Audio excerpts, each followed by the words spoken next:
ce soir, le thème qui nous préoccupe, c'est l'emprise comme une réalité dans la société, mais aussi dans les églises. Et notre approche ce soir sera psychologique et juridique. Avant de débuter, quelques préconisations. Cette visio est enregistrée. Donc, si vous ne souhaitez pas apparaître, on vous invite à masquer votre image. Donc, c'est à cliquer la petite vidéo en bas à gauche de votre écran. Cette visio sera ensuite en accès libre sur le compte YouTube de la CAT. Ce soir, si vous souhaitez poser des questions, il vous faudra les rédiger dans le chat. Donc, le chat, c'est cette colonne qui apparaît à droite de l'écran quand on clique sur chat. Voilà, toujours, c'est cette icône au bas de l'écran. Voilà, tout au long de la visio, ce soir, vous pouvez poser les questions que vous souhaitez, mais voilà, il faudra qu'elles soient rédigées dans ce J'aimerais chat. bien être en plein écran. Comment je fais alors? Alors, si vous faites pas partie des intervenants ce soir, on vous invite à couper votre micro. Voilà. Cette visio ce soir a été imaginée, conçue comme un temps de sensibilisation, un temps d'information, mais aussi comme un temps de méditation biblique. Et ce temps sera le troisième tiers de cette visioconférence. Et c'est Gilles Berceville qui l'amènera. Gilles, bonsoir. Bonsoir, bonsoir à toutes et à tous. Merci. Pour présenter, je vais présenter rapidement nos trois intervenants. Anne-Laure Buffet, bonsoir. Bonsoir. Vous êtes thérapeute et vous avez écrit de nombreux livres, notamment le Que sais-je sur l'emprise, qui est sorti l'année dernière aux Presses universitaires de France. Et vous allez intervenir sur les effets traumatiques de l'emprise sur les victimes. Merci de votre disponibilité et de votre participation. Isabelle Berthelier, bonsoir. Bonsoir. Bonsoir, vous êtes psychologue. Oui. Et parmi vos nombreux faits d'armes, vous êtes membre de la commission théologie de la CAT. Félicitations. Oui. Et vous allez intervenir sur les relations de l'abuseur et de là où des victimes avec l'entourage. Merci. Et Jean-Pierre Jougla, bonsoir. Oui, bonsoir. Vous êtes avocat honoraire, spécialiste du phénomène sectaire. Et depuis 40 ans, vous accompagnez des personnes avec votre épouse qui est psychologue clinicienne. Oui. Vous accompagnez des personnes qui ont été dans des mouvements sectaires et qui en sont sortis. Oui, voilà, d'anciens adeptes. Oui. Des anciens adeptes. Donc, vous interviendrez sur... voilà, nous aurons votre regard de juriste sur le phénomène sectaire et vous êtes intervenu auprès de la Conférence des évêques de France, entre autres. Oui. Voilà, depuis 5 ou 6 ans. D'accord. Merci à tous les trois. Et je cède la parole au pasteur Michel Bertrand pour introduire cette visio et ce thème.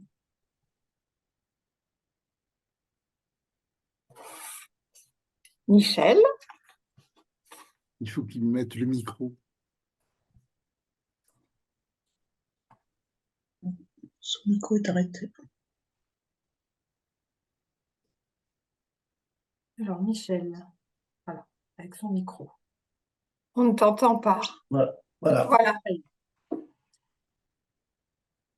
C'est bon. Donc, très bien. Merci Linda. Merci à toi et à Laurence qui est travaillé au siège de la CAT et qui est avec la commission de théologie, la cheville ouvrière de cette série de visio. Et voilà, je tiens à vous remercier de tout ce que vous faites pour organiser ces précieuses rencontres. Bonsoir à toutes et à tous. Je dirais que votre participation lors de la dernière visio et encore ce soir est un encouragement pour toutes et tous. Je rappelle brièvement l'origine de cette série de 3 visioconférences qui ont pour sujet donc les atteintes aux droits humains au sein des communautés chrétiennes. Ces réalités douloureuses qui touchent nos églises, comme différents milieux de la société, ont suscité en octobre 2021, suite à la publication des travaux de la SIAZ, une prise de position forte et claire du comité directeur de la CAT, peu de temps après relayée par une tribune dans la Croix du président de la CAT et de la vice-présidente catholique qui regrettait les atermoiements des autorités religieuses. Le comité directeur avait alors également demandé à la commission de théologie de se saisir de cette question, ce qu'elle a fait, évidemment, et elle a considéré à son tour que l'ACAT France, association chrétienne qui s'est engagée sur le respect des droits humains, devait en effet réfléchir avec la même détermination lorsque ces droits humains sont menacés ou bafoués au sein des sociétés civiles. La tolérance en la matière la tolérance est intolérable en la matière et le silence religieux est inacceptable. Ce serait participer à un consentement meurtrier passif. C'est dans ce sens qu'ont été organisées ces 3 visioconférences. Alors, bien entendu, ce sont des séquences qui sont limitées dans le temps et il doit être bien clair qu'elles ne prétendent pas à elles seules, évidemment, épuiser la réflexion sur un sujet aussi lourd, complexe et douloureux. Mais elles constituent une étape de sensibilisation destinée avant tout aux adhérents de la CAT, aux militants de la CAT, dans la perspective de voir se développer ultérieurement un travail de documentation et de réflexion en profondeur au sein des églises, des associations et communautés chrétiennes, tant au plan local qu'au plan régional. Pour reprendre un mot d'ordre à la CAT, Dieu t'appelle, j'aurais envie de dire Dieu t'appelle, Dieu nous appelle à être des acteurs et des animateurs de ce projet. Il est tellement important et urgent que la parole se libère, que l'information circule, que la réflexion s'organise, que la vigilance s'aiguise et que les mesures soient prises pour écouter, réparer, dénoncer, prévenir ces atteintes aux droits humains dans nos églises et dans nos communautés. Ces 3 webinaires ont une cohérence. Ils ne disent pas tout, je l'ai dit, n'abordent pas toutes les questions, mais ils soulignent déjà dans leur thématique et leur succession 3 aspects qui nous paraissent fondamentaux. Le premier, c'est d'enraciner notre réflexion dans l'écoute de la parole des victimes. C'est, nous le savons, avec beaucoup d'émotion que nous avons entendu, reçu, accueilli lors du premier webinaire le témoignage de Véronique, qui avec lucidité nous a fait percevoir l'ampleur et la durabilité des blessures causées par les violences sexuelles subies dans l'enfance. Ces traumatismes touchent au plus intime de la personne, jusqu'à remettre en cause les langages et les réalités les plus profondes de la foi. Pour situer et mieux comprendre ces drames ecclésiaux, mais dans leur contexte sociétal, en élargissant un peu la focale, eh bien, on tentera effectivement, comme l'a déjà dit Linda au cours de ce 2e webinaire, de saisir les mécanismes complexes des phénomènes d'emprise qui existent dans l'ensemble de la société. Il suffit d'écouter les médias pour entendre qu'ils touchent tous les milieux médiatiques, culturels, sportifs, politiques, familiales, éducatifs et ces derniers jours militaires, et dont on se met enfin à parler. Donc l'approche sera aujourd'hui, cela a été dit, psychologique et juridique. Le troisième webinaire, qui aura lieu le jeudi 16 mai, portera sur les aspects anthropologiques, bibliques et théologiques. Il nous faudra notamment interroger ce qui, dans nos systèmes de conviction, peut donner aux abus un caractère systémique. Il faudra réfléchir aux fondements de l'autorité et à l'exercice du pouvoir dans nos églises et communautés. Se demander peut-être aussi, sans doute même, en quoi le religieux peut être un facteur particulièrement et douloureusement générateur de phénomènes de manipulation et d'emprise. Mais, bien entendu, la liste des questions n'est pas ici exhaustive. Au terme de ces 3 visioconférences de sensibilisation, je le redis, la commission de théologie pourra apporter des éléments d'approfondissement à celles et ceux qui voudront organiser et poursuivre la réflexion localement ou régionalement dans leurs églises, communautés et associations chrétiennes.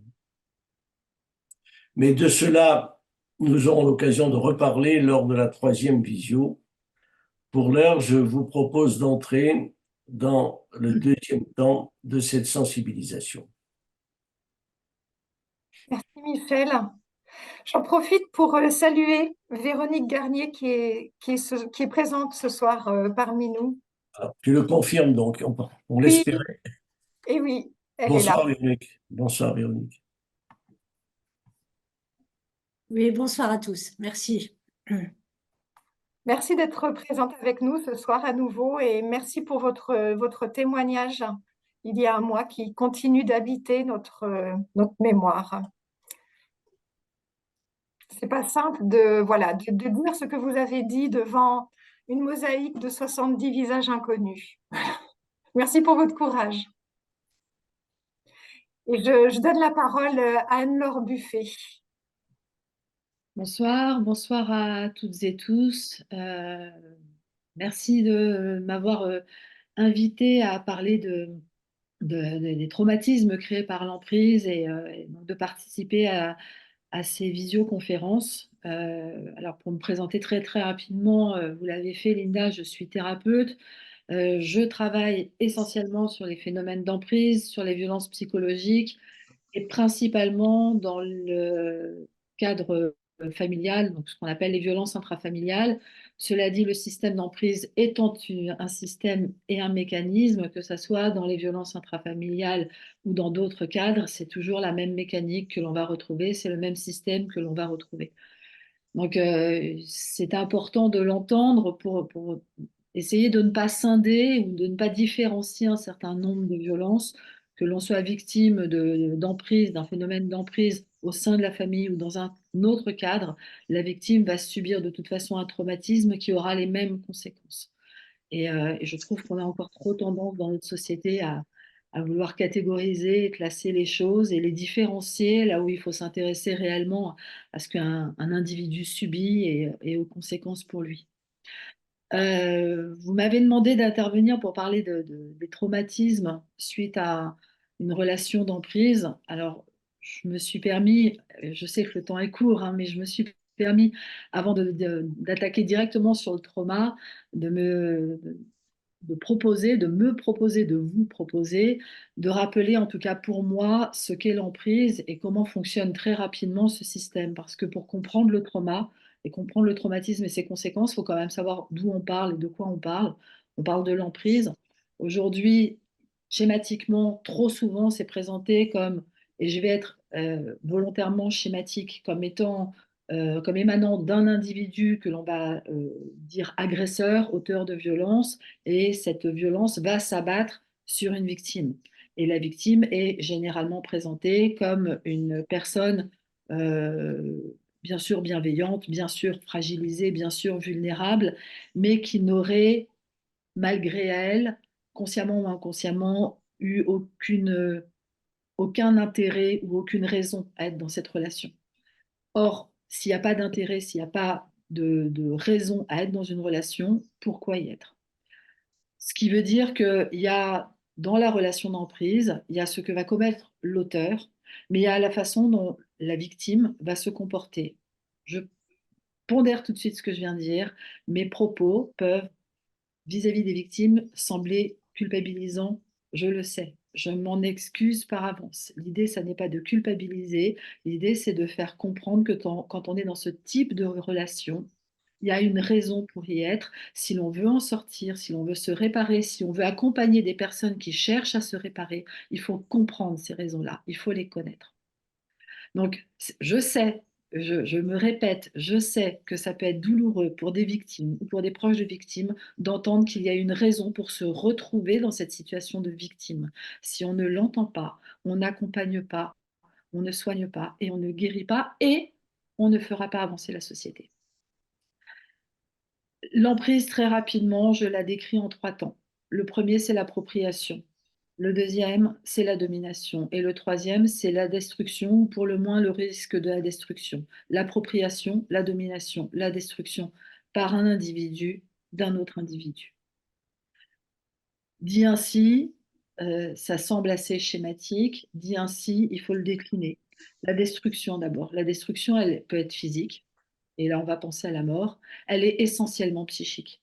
Elle est essentiellement psychique parce qu'elle va passer par une infantilisation, par une dépersonnalisation, par une objetisation et enfin par la néantisation de la victime. La néantisation, c'est au-delà de l'état d'objet, c'est la victime n'existe plus et ne se considère plus comme un être humain à part entière. Elle n'a jamais été réellement considérée comme un être humain à part entière par l'auteur des violences. Elle-même, elle perd estime d'elle-même, elle perd confiance en elle, elle perd croyance en elle. Donc elle se néantise, elle participe du système. J'insiste encore là-dessus. La victime, malheureusement, malgré elle, inconsciemment, va participer du système. Pourquoi? Qu'est-ce qui se passe quand il y a une emprise?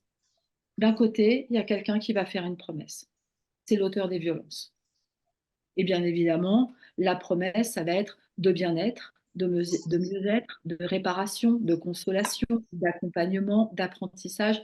L'auteur des violences propose à la victime, propose de lui apporter quelque chose qui va être bénéfique pour elle. La victime, elle va croire la promesse. Elle a besoin de croire la promesse.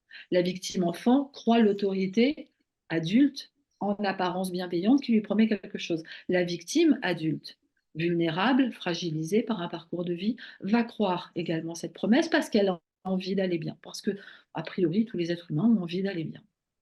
Donc, elle va croire la promesse. S'il n'y a pas de promesse, il n'y a pas de possibilité d'emprise. Alors, bien sûr, l'auteur des violences ne va pas forcément arriver en disant « je te promets ». Mais schématiquement, il y a cette promesse qui existe. Et qu'est-ce qui se passe quand le système se met en place? Il va y avoir une corrélation entre à la fois une récompense qui va être promise ou une sanction qui va être, je mets des guillemets, promise à la victime. La récompense et la sanction sont bien sûr promises par l'auteur des violences. La récompense, c'est tu fais ce que je t'indique de faire, tu fais ce que je te demande de faire, tu fais comme je souhaite que tu fasses, tu vas aller vers le mieux-être parce que je vais te le donner. La sanction, c'est tu ne fais pas comme je te demande de faire, tu ne me satisfais pas, ça ne me convient pas, tu n'obtiendras pas ce que je t'ai promis. Dans le système d'emprise, bien évidemment, ça va être la sanction qui va dominer, avec toujours un semblant de possibilité d'aménagement, mais c'est la sanction qui va dominer. La victime, qu'est-ce qu'elle fait? La victime, elle cherche à satisfaire parce qu'elle cherche à ce que la promesse devienne concrète. Elle cherche à obtenir ce mieux-être, ce bien-être, cette attention, cet amour, cette affection, cette reconnaissance dont elle a besoin profondément. Et comme elle va chercher à satisfaire dans le même temps constamment l'auteur des violences. Constamment. Et bien évidemment, et ça aussi c'est important de le dire, l'auteur des violences, en apparence, n'est pas violent. C'est insidieux, c'est invisible, c'est de la violence psychologique. C'est pas de la violence physique ou sexuelle de prime abord, c'est de la violence psychologique. L'auteur des violences, il sait manier la langue, il sait séduire sa victime, donc elle croit ce qui lui est proposé.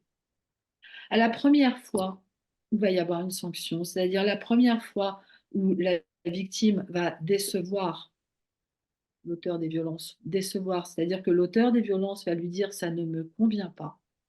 La victime déjà à ce moment-là, ne va plus comprendre. Il lui a été demandé quelque chose. Elle a fait ce qui lui a été demandé. Et ce qui lui est répondu, c'est ça ne convient pas.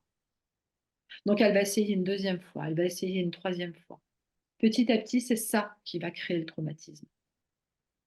Je vais mettre une nuance. Et je vais mettre une nuance par rapport à votre témoin, je crois, s'appelle Véronique. Je ne veux pas me tromper. La première, sur les enfants, la première fois où ce qui est promis par l'adulte référent n'est pas respecté par l'adulte référent, c'est un choc pour l'enfant, c'est déjà un trauma. Il y a une grande différence quand même à faire entre les enfants victimes et les adultes victimes, même si les conséquences psychologiques du trauma sont les mêmes. Mais un enfant n'a pas la capacité de discernement, n'a pas le langage et n'a pas la libre opinion qui va lui permettre de se, en principe, détacher de ce système de récompense-sanction. L'adulte peut plus facilement le faire, ou en tout cas peut arriver à le faire. Fin de ma parenthèse. La victime est face à quelque chose qu'elle ne comprend pas. J'ai bien fait ce que l'on m'a demandé, mais on me dit que ça n'est pas bien fait. Et je suis sanctionnée pour ça. Source du traumatisme. Qu'est-ce que va créer le traumatisme? Alors, j'ai deux solutions. Soit je vous garde pendant 2 heures, j'ai pas le temps et j'ai pas le droit. J'ai pas le droit par rapport au cadre que vous avez fixé. Soit je vais vous le faire très très schématiquement. La victime d'emprise va être atteinte sur le plan cognitif, sur le plan comportemental et sur le plan émotionnel. C'est-à-dire que c'est l'intégrité de ce qui constitue une personne qui va être touchée par le traumatisme. Le traumatisme, c'est quoi? C'est l'incompréhension, la sidération, le choc vécu maintiennent l'événement violent dans le présent. La victime est constamment confrontée à l'incompréhension, constamment confrontée au doute, constamment confrontée à la peur qui va naître de mal faire, constamment confrontée à sa culpabilité, je ne sais pas bien faire, constamment confrontée à sa honte, à la honte qui naît du trauma, je ne suis pas en mesure de faire, je ne suis pas capable de bien faire. Pourquoi ça s'inscrit comme ça? La première fois, je vous ai dit choc, je vais remettre mes lunettes pour vérifier. La première fois, je vous dis choc, incompréhension, création du trauma. C'est ce qu'on appelle l'effet de sidération. La victime est sidérée. J'ai bien fait, on me dit que c'est mal fait, je suis sanctionnée. La sanction est en proportion, elle est violente, ça crée une peur. Le système cérébral est mis à l'arrêt. Vous trouverez énormément de documentation, de liens possibles pour comprendre cet effet de sidération, le moment où le cerveau ne peut plus comprendre ce qui se passe. Il ne peut plus. Et comme il ne peut pas comprendre, mais qu'il a quand même besoin de subsister, il va mettre en place un mécanisme protecteur. Ce mécanisme protecteur, on va l'appeler la dissociation. C'est-à-dire que la personne va, dans l'instant, malgré elle, se couper de tout son système émotionnel. Parce qu'il est beaucoup trop violent, ce système émotionnel. Il est beaucoup trop violent pour elle. Et comme elle se coupe de son système émotionnel, elle ne ressent plus rien. On entend les victimes le dire, ça n'était pas moi, je n'étais plus là. Quand j'y repense, c'est comme si je voyais un film, je ne ressens rien. C'est ce qui fait que la majorité des victimes, pendant longtemps, vont continuer à accepter les violences qu'elles subissent. On les dit participantes du système, là, elles ne le sont pas, elles ne peuvent pas faire autrement. Je sais, je regarde l'heure, Linda. Elles ne peuvent pas faire autrement. Elles ne sont Prenez pas le temps d'aller jusqu'au bout de votre idée. elles ne sont pas participantes du système, elles ne ressentent rien. Elles vivent une violence une fois pendant l'emprise, elles vont la revivre une deuxième fois, elles vont la revivre une troisième fois, elles vont la revivre tout simplement parce qu'elles n'ont pas accès à leurs émotions. Si elles avaient accès à leurs émotions, ça serait tellement insupportable pour elles, tellement insupportable, que soit elles décompensent, soit au contraire, elles risquent la mort. Et la mort, c'est AVC, crise cardiaque.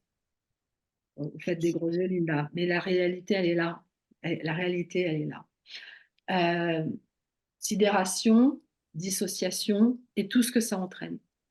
Ce qu'on observe très souvent chez les victimes, c'est des troubles du comportement alimentaire, c'est des risques d'addiction et des addictions, c'est des mises en danger, des mutilations, des scarifications. C'est un mécanisme, ce sont des mécanismes qui vont leur permettre d'être confrontées à quelque chose qui est tangible, particulièrement les victimes qui vont se scarifier. Elles sont face à quelque chose qui est tangible, elles se font mal. Ça leur permet de dépasser la douleur qu'elles ressentent profondément, mais qu'elles n'arrivent pas à nommer. Ça crée un autre mécanisme, le fait de se scarifier, le fait de se mettre en danger, c'est qu'au moment où il y a eu le premier trauma, au moment où elles sont sidérées, il a fallu pour résister que tout le système des neurotransmetteurs, des hormones, etc. s'accélère. Et entre autres, ça fait monter le cortisol, ça fait monter l'adrénaline. C'est ce qui crée le mécanisme de survie. Elles vont aller chercher ça, les victimes. Ce qui les a maintenues en vie, c'est le cortisol et l'adrénaline. Elles vont chercher à le faire renaître, ce cortisol et cette adrénaline, constamment. Pour pouvoir le faire renaître constamment, il va falloir qu'elles se mettent en danger. Il va falloir qu'elles se fassent mal. Donc, une victime qui reste dans le système de l'emprise. Une victime qui se fait mal. Une victime qui dit qu'elle a honte. Une victime qui dit qu'elle est coupable de ne pas arriver à bien faire. Une victime qui manifeste son sentiment de peur, d'angoisse. Une victime qui est dans la reviviscence est une victime qui vit ce qu'on appelle l'état de stress post-traumatique, qui s'inscrit dans le temps, qui dure longtemps et qui la maintient dans le système de l'emprise tant que, à l'extérieur du système, quelqu'un n'est pas venu chercher la victime en lui disant « tu peux vivre autrement, tu as le droit de vivre autrement, ce que tu vis est anormal, tu as vécu un délit, tu as vécu un crime, c'est du pénal ». Tant qu'on ne nomme pas clairement les choses, tant qu'on interroge une victime en lui disant « mais est-ce que tu ne crois pas quand même que… » ou tant qu'on remet en cause la victime par une parole aussi banale qui est que tu t'en es pas aperçu au début de la relation, on n'aide pas la victime. On la maintient dans le système de l'emprise. Pourquoi? Et j'arrêterai là-dessus. La peur première et la peur totale de la victime, c'est de se retrouver seule. Tant qu'elle est aux côtés de l'agresseur, elle n'est pas seule. Si elle trahit son agresseur, elle risque d'être seule. Comme elle est infantilisée, elle ne sait pas vers qui aller. Elle a peur. Tant qu'on ne la prend pas par la main pour l'extraire du système de l'emprise, parce qu'il faut les extraire du système de l'emprise, tant qu'on ne les accompagne pas, on les maintient dans l'emprise. Il faut laisser une victime le droit de se tromper. Il faut laisser à une victime le droit de rechuter. Il faut laisser à une victime le droit éventuellement de retourner auprès de son agresseur. Il faut laisser à une victime le droit éventuellement de répéter un système d'agression. Mais il faut toujours lui tendre la main et toujours lui ouvrir la parole. Quel que soit le temps que ça prendra, je serai là pour toi. Quoi que tu dises, je te crois. Je te crois. Au moment où tu as besoin de parler, je serai là. Ce sont ces mots-là dont la victime a besoin. Je m'arrêtais là. J'étais rapide, mais le traumatisme est quelque chose de très complexe. J'ai été rapide. J'espère quand même que j'ai pu vous donner quelques éléments. Là, et je vais laisser la parole aux autres intervenants. Merci beaucoup, Anne-Laure Buffet, pour la précision de votre intervention et des différentes étapes possibles vers la sortie et l'importance à la place de la rechute possible. Je donne la parole à Isabelle Berthelier. Voilà. Bon, alors donc je finis aussi de me présenter. Donc je suis psychologue, j'ai enseigné la psychologie et particulièrement la psychologie sociale, mais pas seulement, psychologie du développement également. Et d'autre part, j'ai rencontré des victimes parce que je suis beaucoup occupée de foyers pour des femmes battues ou des femmes victimes de violences, donc violences dans le couple et autres violences que subissent les femmes. Et également des foyers qui recevaient des hommes, parmi lesquels, c'est rare, mais j'en ai vu quand même quelques-uns, aussi des abuseurs. Donc, voilà, j'ai aussi travaillé un petit peu pour l'ADFI, donc sur le phénomène sectaire, en écoutant des gens victimes de sectes quelquefois, mais surtout leurs familles. Donc, je vais vous parler de l'abuseur et de l'institution. Alors, les deux. Ces gens-là qui mettent les gens sous emprise, qui sont-ils? Ce ne sont pas forcément des monstres, nous allons voir particulièrement dans les institutions, donc ils sont des institutions faites normalement pour protéger les enfants, bon, sûrement pas pour les soumettre à des traitements dégradants, hein. Il s'agit d'établissements d'éducation, d'établissements de soins et d'établissements quelquefois de loisirs aussi, et aussi d'églises. Et bien entendu les sectes, mais ça c'est même pas la peine de le dire, ça va de soi.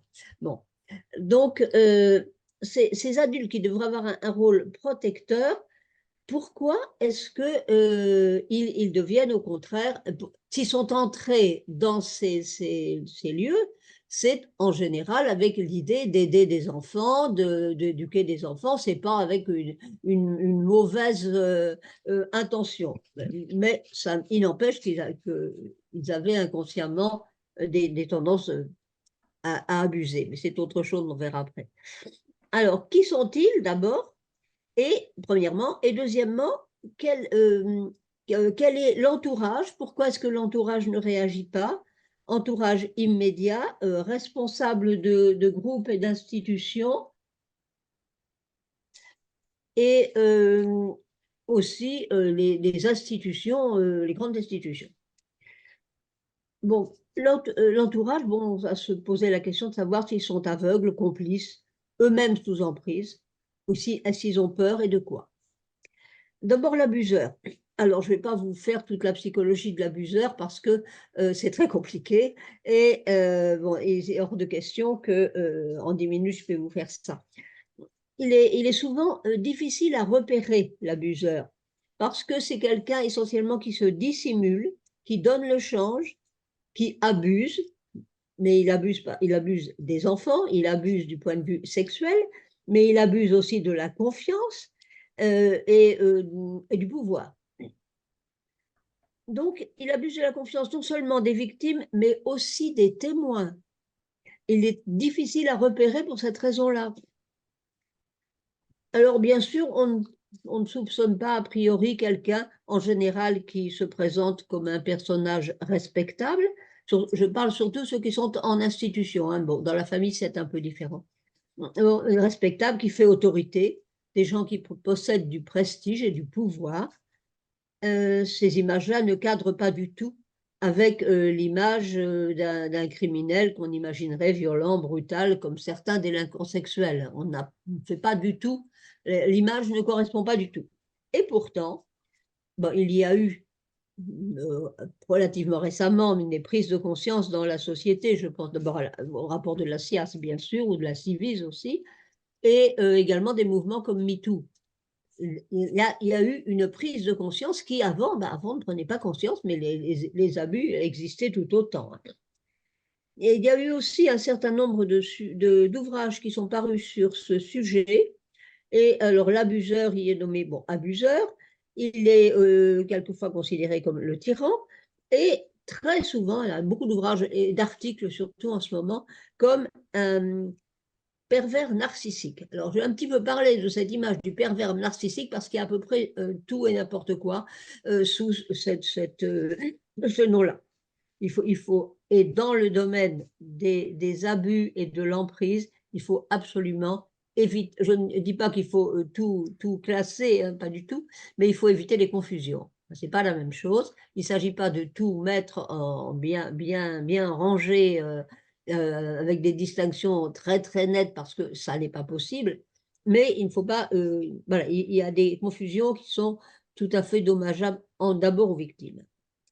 Alors, qu'est-ce que c'est que cette pervers narcissique dont on parle beaucoup? Eh bien,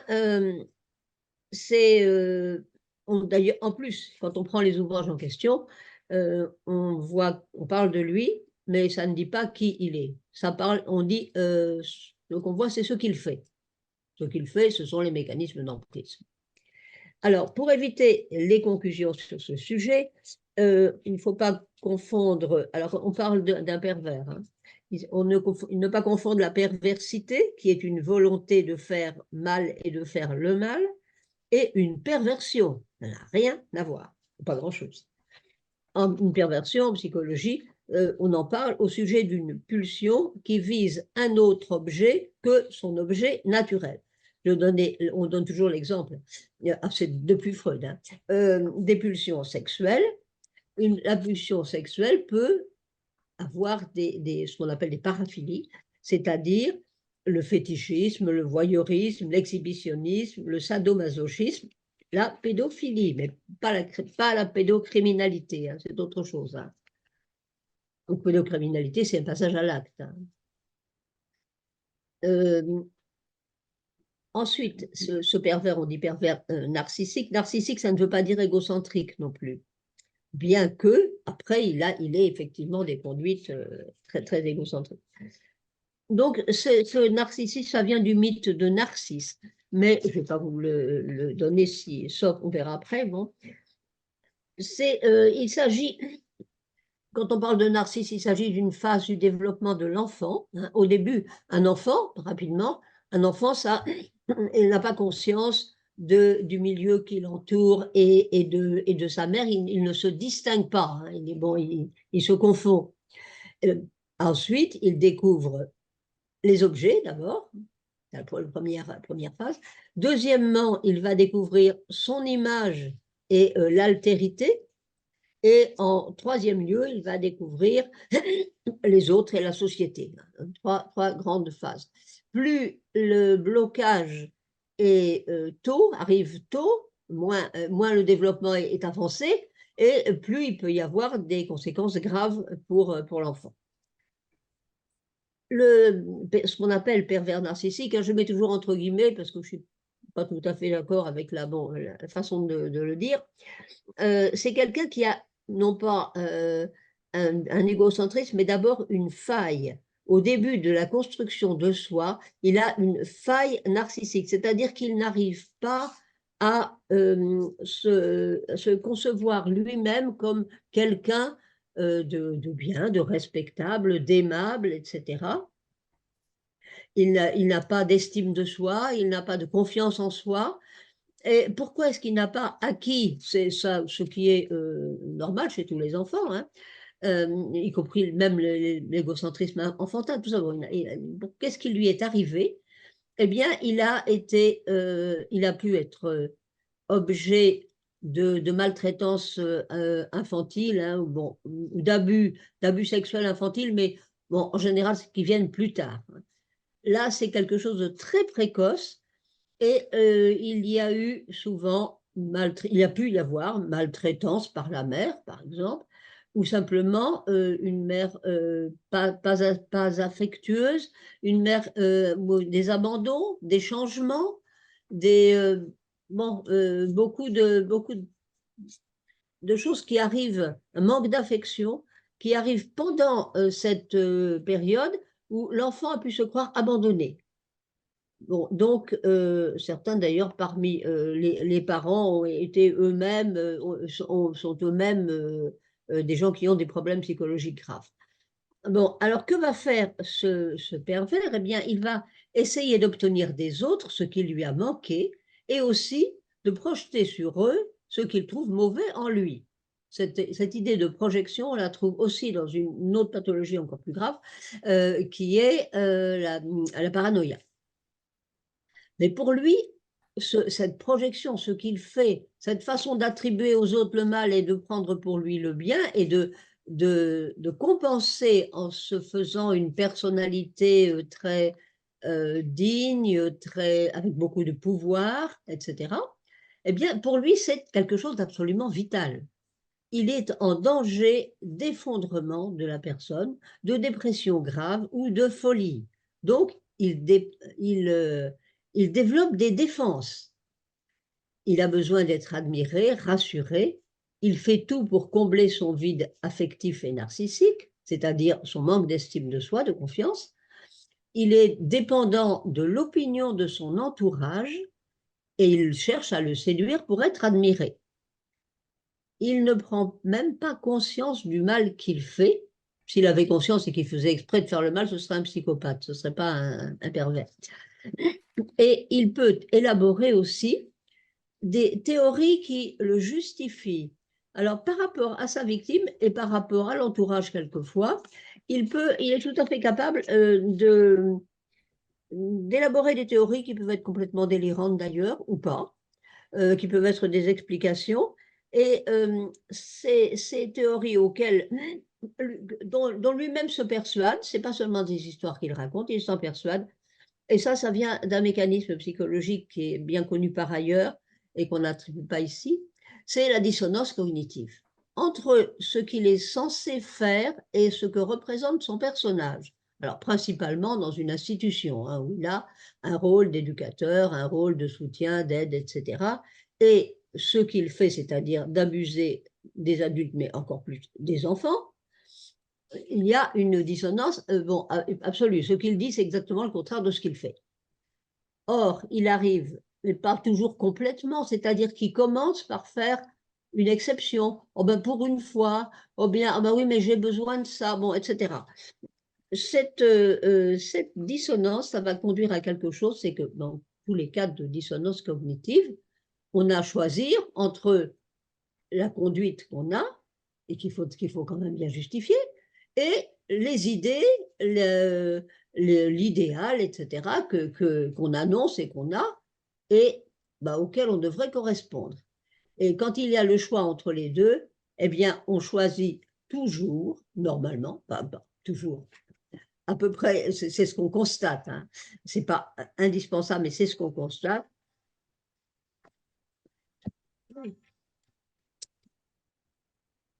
Pardon. Excusez-moi. Donc, on constate que il y a cette dissonance. On choisit de justifier ce qu'on fait et non pas de changer, et non pas pour comment continuer ce qu'on annonce, ce qu'on dit, de changer sa conduite. Hein. Dans ce cas-là, on change beaucoup plus facilement ses opinions et ses en principe idéaux que sa conduite. Donc, il est malheureux, il est malade, mais ça ne doit jamais faire oublier quelque chose absolument essentiel, il est dangereux. Et dans l'institution, c'est important, c'est quelqu'un qui est dangereux. On peut résumer ainsi par un auteur c'est Marc Ferrand, qui en parle comme un tyran. Et il dit qu'on peut résumer, voilà, le tyran, celui pour qui la confiance n'existe pas, la tendresse est méprisable, la passivité est source de danger, mais c'est un ancien bébé qui n'a pas traversé l'expérience humainement fondamentale du lien, de la confiance et de la mutualité de l'échange. Et l'exercice de l'emprise caractérise précisément le comportement tyrannique. Maintenant, cet abuseur est dans une institution. Et l'institution, famille, entreprise, centre d'éducation, pourquoi est-ce que les gens ne réagissent pas? Eh bien, qu'est-ce qui se passe? Les abuseurs, évidemment, isolent leurs victimes. Hein, ils essaient d'isoler leurs victimes. De ne pas, de même que l'exemple le plus patent de cet isolement, c'est les sectes. Hein. Ils essaient d'isoler les gens de la famille, mais dans d'autres domaines aussi. Bon, mais pourquoi est-ce que l'entourage et l'institution ne protègent pas? D'abord, le premier exemple que j'ai vu de cette non-protection, c'était en travaillant dans les entreprises pour le harcèlement au travail. Pourquoi est-ce que lorsque quelqu'un est harcelé, bon, pour le faire partir en général, hein, je ne décris pas tout le harcèlement qui est subi, mais les autres, ses collègues, ne réagissent pas, ou bien même se montrent complices et plutôt favorables au harceleur qu'au harcelé. Pourquoi? Alors, il peut y avoir la crainte de représailles, la crainte de perdre son emploi, etc. Mais aussi cette tendance à se mettre du côté du plus fort, de celui qui a raison, de celui qui peut vous apporter une certaine sécurité. Alors tout ça n'est pas forcément conscient, hein. C'est pas réfléchi, mais voilà. Et puis il y a aussi la crainte de devenir à son tour victime. Il vaut mieux être du côté du marteau que de l'enclume. Alors, parmi ces, alors ça c'est l'entreprise, hein. Il y a aussi la famille. Dans la famille, moi j'ai vu des gens, une femme dont le mari avait violé les deux petites filles et elle ne voulait pas aller porter plainte par peur des représailles d'une fois, mais elle était protégée. Mais surtout parce que non, mais ça va détruire la famille. Bon, et c'est vrai, elle perdait la famille, des ressources qui lui permettaient de vivre, de se loger, etc. Bon, c'est très difficile dans ces lieux-là. Par contre, dans une église, c'est encore quelque chose de différent. Alors pourquoi est-ce que dans une église, les gens sont aussi complices, enfin, pas toujours complices, mais complices, silencieux, parce que l'abuseur présente un extérieur très strict, même très sévère. Pourquoi est-ce qu'il arrive, pourquoi est-ce qu'il y a tant d'abuseurs, on pourrait dire, dans des institutions soit de soins un peu, mais surtout d'éducation et des églises? Pourquoi? Parce que on sait que notamment les pédocriminels recherchent les enfants, un endroit où ils pourront travailler avec des enfants sans connaître forcément leur tendance criminelle, hein. Mais bon, ils sont attirés par les enfants. Et il y a des endroits où on trouve, il y a des travaux où on a beaucoup de chance de travailler avec des enfants ou auprès d'enfants. Donc, dans ces endroits, en plus, ils ont une position respectable. Il y a un langage, un costume, des actions bien vues, etc. Donc, c'est pour eux un petit peu une réassurance narcissique, on pourrait dire. Ça leur redonne, ça devrait leur redonner, ça ne fonctionne pas, mais ça devrait leur redonner un petit peu de confiance en eux-mêmes. Et en plus, ils se font craindre. L'entourage, encore là, craint la critique.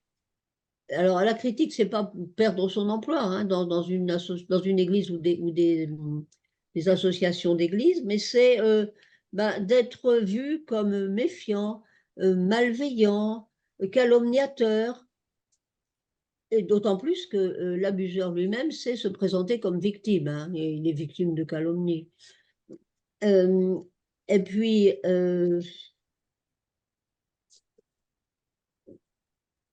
oui, aussi, alors il y a d'autres, en Église particulièrement, l'exaltation de la vertu d'obéissance.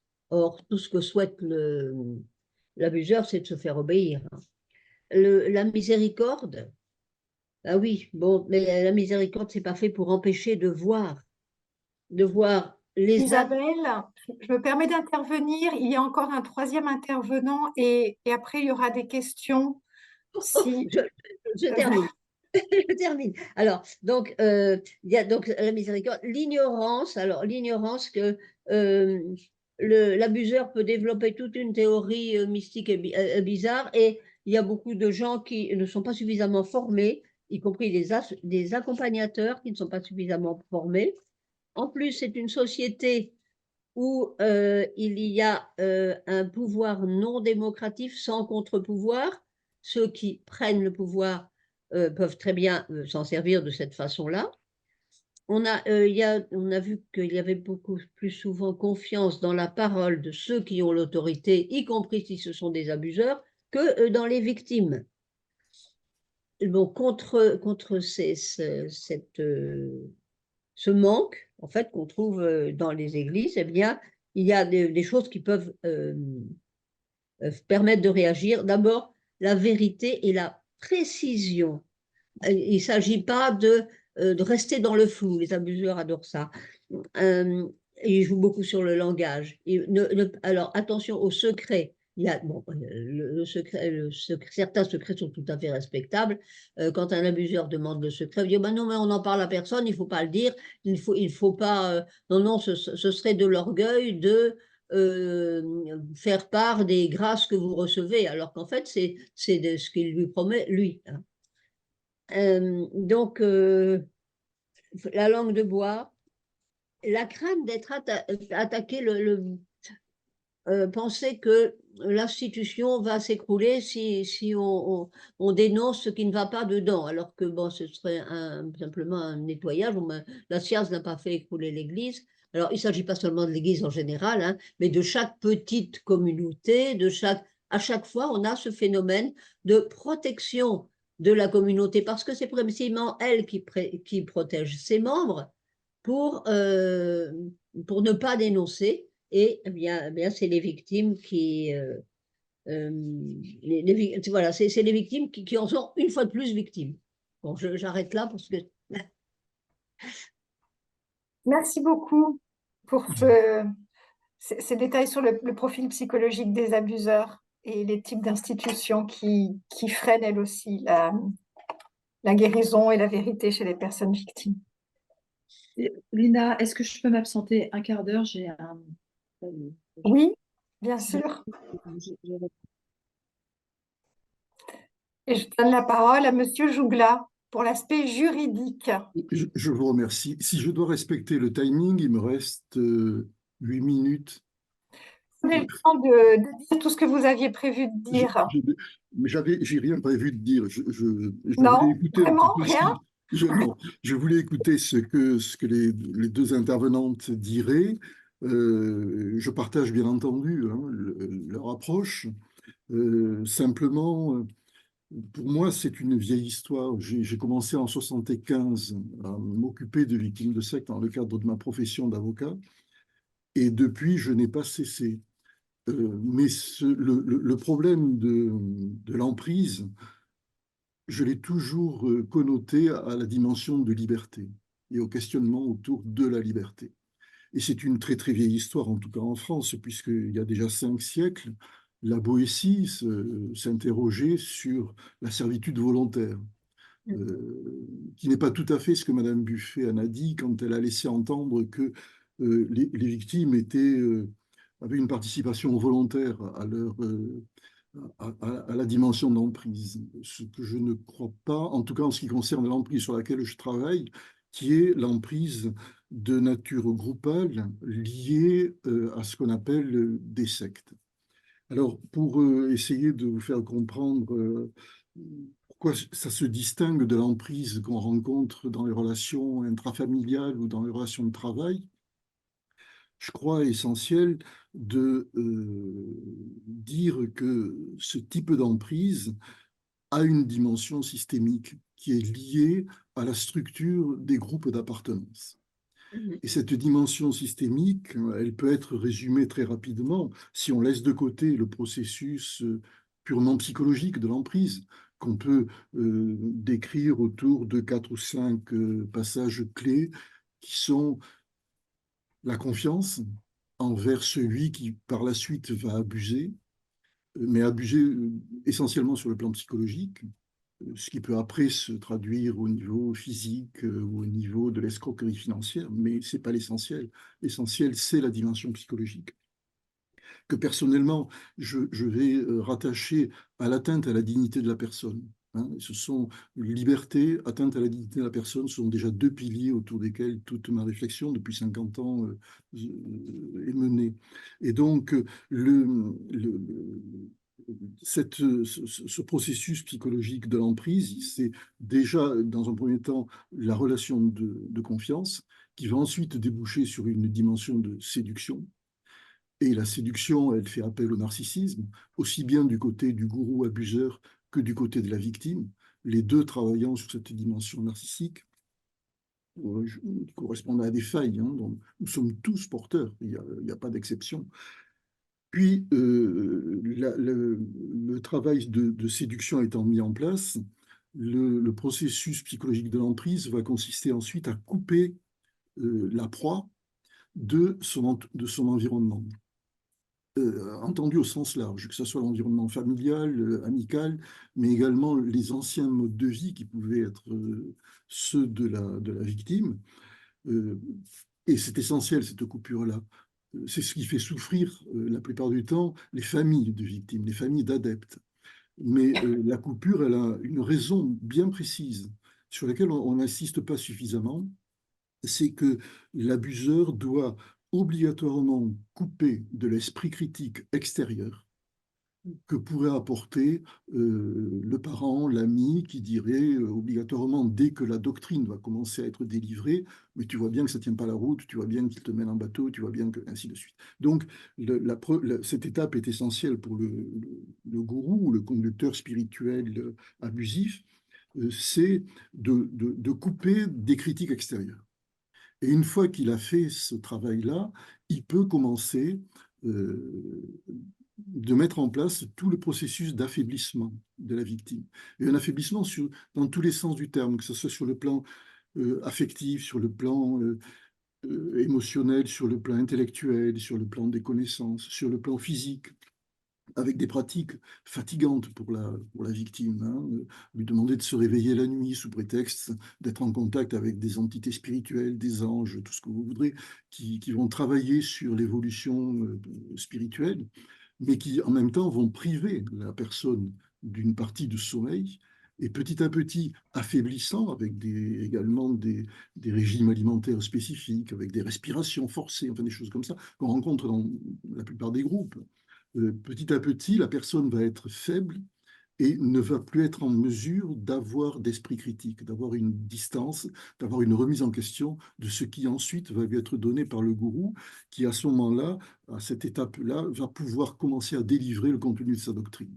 Et si le contenu de la doctrine avait été délivré dès le départ à quelqu'un comme vous et moi, qui a à peu près les pieds par terre et la tête sur les épaules, bien entendu, la doctrine n'aurait pas eu de prise, puisqu'elle aurait été immédiatement rejetée. Donc il y a une préparation psychologique à mettre en place.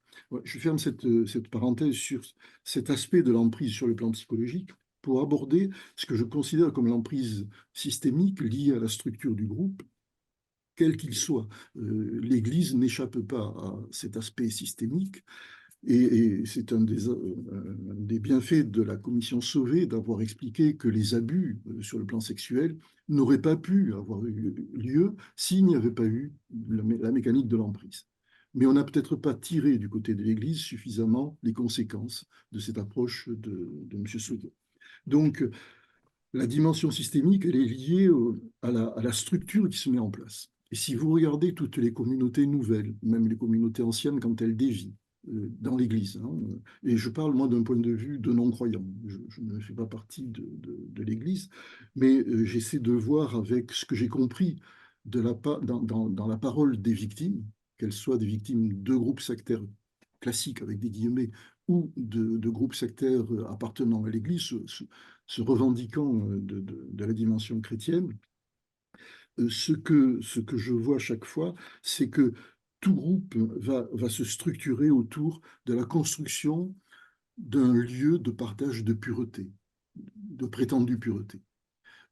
Et ce lieu de partage va être un lieu à protéger.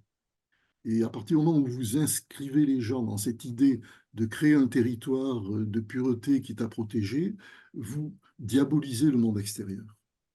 Et dans les communautés chrétiennes, je vois, moi, d'après les propos qui me sont tenus, qu'il y a une diabolisation du monde extérieur, et dans ce monde extérieur, l'Église est inclue. C'est-à-dire que la parole qui pourrait être portée par un évêque n'est plus crédible aux yeux du groupe qui s'est enfermé dans cette certitude de détenir la vérité et la pureté.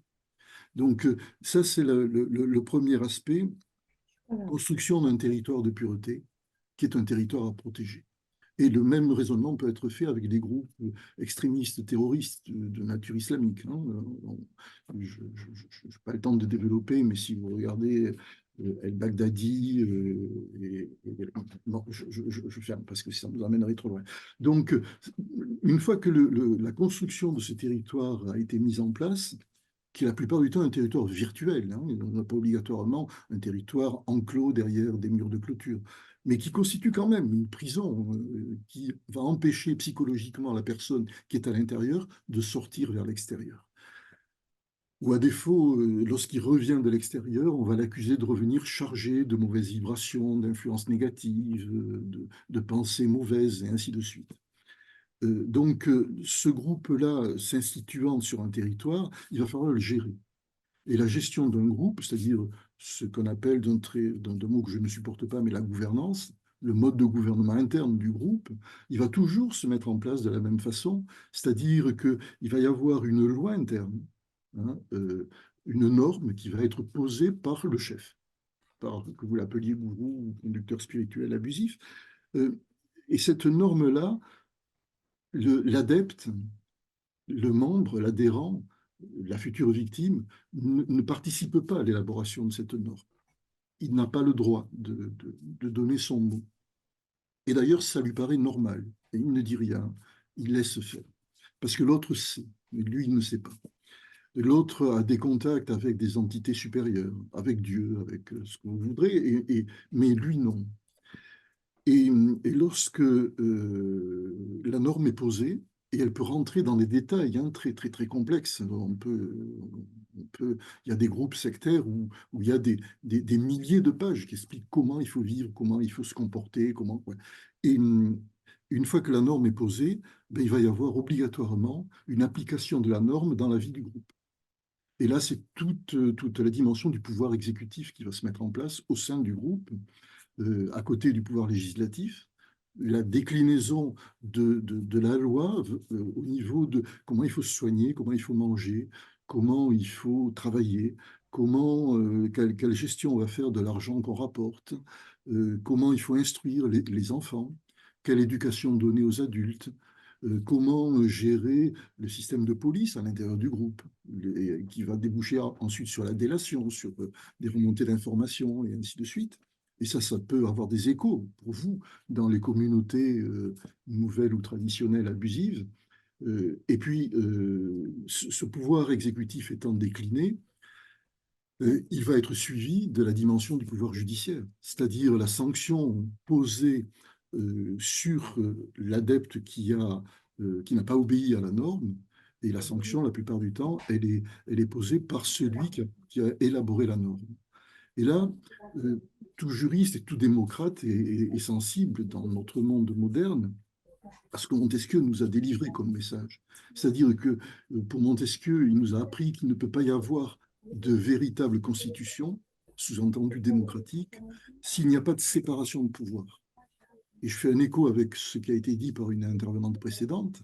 S'il n'y a pas de séparation de pouvoir, il n'y a pas de contre-pouvoir. C'est-à-dire que l'individu soumis a perdu à ce moment-là toute sa dimension de citoyenneté. Non seulement sa dimension de personne, mais sa dimension de citoyenneté.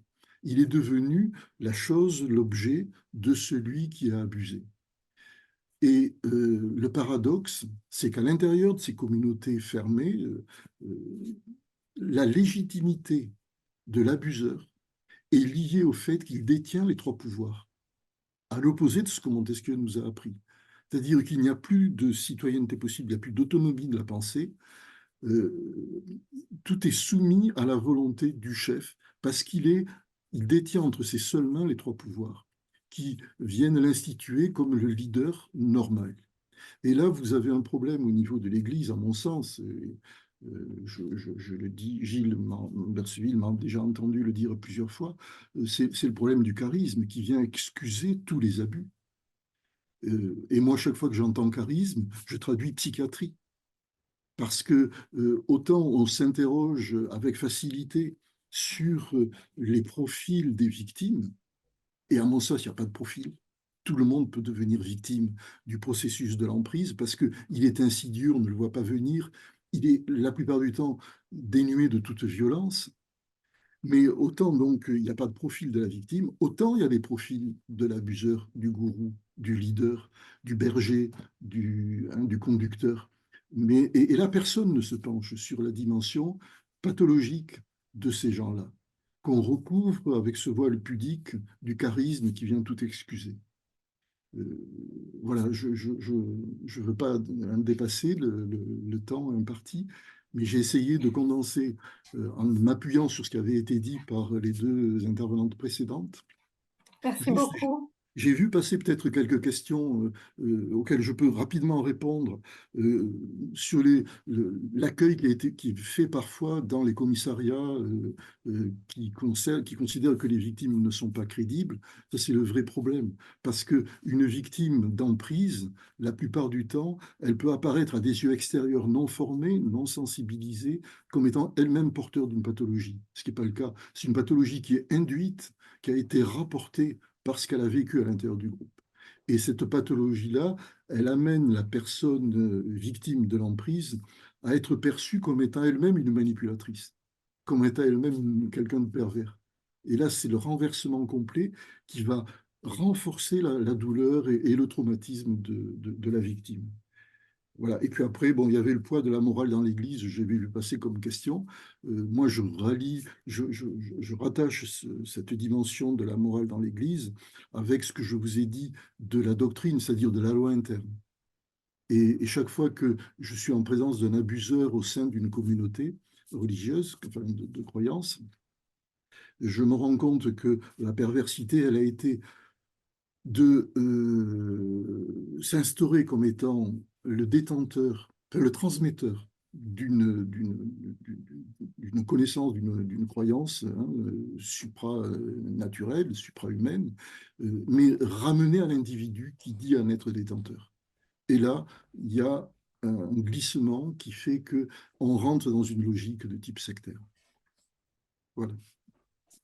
Donc, si je vous suis, il faudrait se méfier de toute personne, pasteur, enseignant, acteur, avocat, qui serait charismatique. Tout à fait.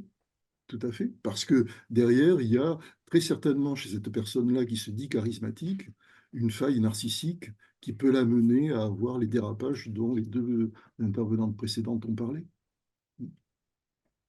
Je distingue bien ce profil-là de celui du maître à penser, qui n'a pas le besoin de mettre d'autres personnes sous emprise. Ce sont deux choses totalement différentes. Le maître à penser, c'est l'enseignant, le professeur. Tout à fait. Voilà.